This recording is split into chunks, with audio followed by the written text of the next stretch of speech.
മുക്കത്ത് 2 വർഷത്തിലധികമായി 60കാരന്റെ താമസം ശുചിമുറിയിൽ. വീടില്ലാത്ത ശുചിമുറിയിൽ താമസിക്കുന്ന ഇയാൾക്ക് മുക്കം നഗരസഭ നികുതി അടയ്ക്കണമെന്നുള്ള നോട്ടീസും നൽകി.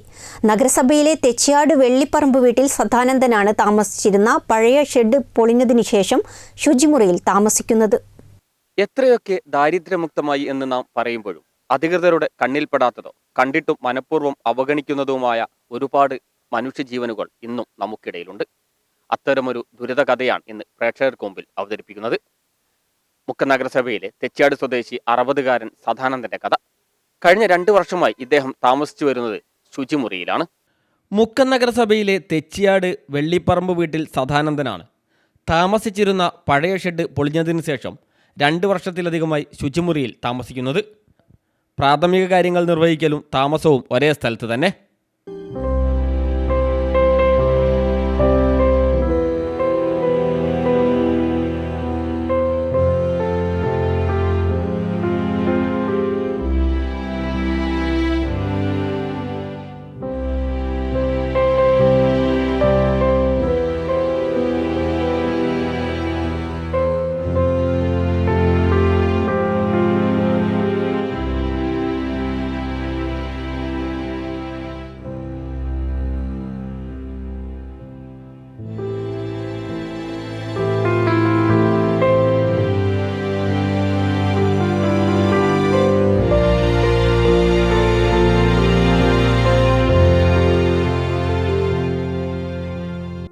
ഈ കഴിഞ്ഞ തെരഞ്ഞെടുപ്പിലും വോട്ട് ചെയ്ത വ്യക്തി കൂടിയാണ് സദാനന്ദൻ. വോട്ട് ചെയ്യാൻ പോകുമ്പോൾ തനിക്ക് വീടില്ല, വെള്ളമില്ല എന്നൊക്കെ പറയുമെങ്കിലും നമുക്ക് ശരിയാക്കാം എന്ന പതിവ് മറുപടി മാത്രമാണ് ലഭിക്കാറുള്ളത്. ഉണ്ടായിരുന്ന പഴയ ഷെഡ് പൊളിഞ്ഞിട്ട് 15 വർഷത്തിലധികമായി. പനയോല വെട്ടാൻ പോകുന്ന ജോലിയായിരുന്നു സദാനന്ദന്. പനയിൽ നിന്നും വീണ് പരിക്കേറ്റ് ഏറെക്കാലം ആശുപത്രിയിലായിരുന്നു. പിന്നീട് കാര്യമായി ജോലിക്കൊന്നും പോവാൻ പറ്റാതായി.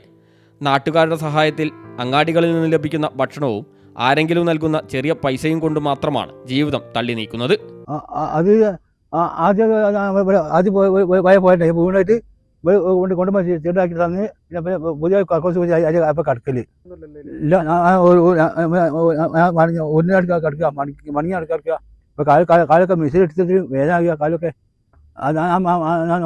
പിടി പോകില്ല, മോശം പോകും. ആരും തരൂ 10 റുപ്യ തരൂക്കി പണിക്ക് മഴയെല്ലാം പോകാൻ പറ്റും. പനമായി വീണിട്ട് കുറേ കാലം കടന്നിട്ട് കോളേജിൽ എനിക്കൊരു പോര ഉണ്ടാക്കണം. പോരാ തര കെട്ടിങ്ങനെ വെട്ടാലോണ്ട് തര കെട്ടിങ്ങനെ.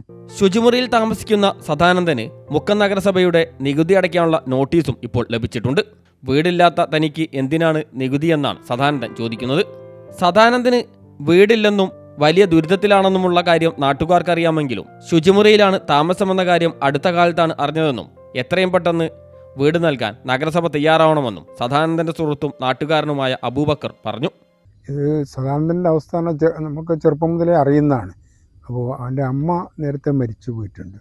അപ്പോൾ അതിനുശേഷം വളരെ ഇപ്പോൾ നാട്ടുകാരൊക്കെ സഹായിച്ചിട്ടാണ് അവൻ ജീവിക്കുന്നത്. ഇപ്പോൾ അടുത്ത കാലത്താണ് ഞാൻ അറിഞ്ഞിട്ടുള്ളത് ഇത് ഈ ബാത്റൂമിലാണ് അവൻ താമസിക്കുന്നത്. അവൻ ചോദിച്ചപ്പോൾ അവൻ പറഞ്ഞത് ഒരു 2-3 വർഷമായി ഇങ്ങനെ തന്നെയാണ്. അവന് ഇപ്പോൾ നാട്ടുകാരൊക്കെ കൂടി ഒരു തറ കെട്ടിക്കൊടുക്കുകയൊക്കെ ചെയ്തിട്ടുണ്ട്. പക്ഷേ ഒരു വീടില്ല. അപ്പോൾ ഇതൊരു വളരെ ദയനീയമായ അവസ്ഥ. അപ്പോൾ നമ്മൾ അതിദരിദ്രരില്ല എന്നാണല്ലോ വെപ്പ്. പക്ഷേ ഇപ്പോഴും ഇങ്ങനെയുള്ള ഒറ്റപ്പെട്ട ആൾക്കാരൊക്കെ ഉണ്ടെന്നുള്ളത് നമുക്കൊരു അപമാനമാണ്. അതുകൊണ്ട് കഴിയുന്ന ആൾക്കാർ എത്രയും പെട്ടെന്ന് ഈ സദാനന്ദന് ഒരു വീട് ഉണ്ടാക്കി കൊടുക്കണം. സ്വന്തമായി സ്ഥലം സദാനന്ദനുണ്ട്. 5 വർഷം മുമ്പ് നാട്ടുകാർ ഉണ്ടാക്കി കൊടുത്ത ഒരു തറയുമുണ്ട്. പിന്നീട് അതിനുശേഷം ഒരു പണിയും മുന്നോട്ട് പോയില്ല. ചെറിയ മാനസിക പ്രശ്നമുള്ള സദാനന്ദൻ്റെ ഈ ഒരു അവസ്ഥ അധികൃതർ കണ്ട് എത്രയും പെട്ടെന്ന് വീടെന്ന സ്വപ്നം യാഥാർത്ഥ്യമാക്കുമെന്ന പ്രതീക്ഷയിലാണ് ഇപ്പോൾ അദ്ദേഹം. ക്യാമറമാൻ റഫീഖ് തോട്ടുമുഖത്തിനൊപ്പം സി ഫസൽ ബാബു, CTV പ്രാദേശിക വാർത്ത.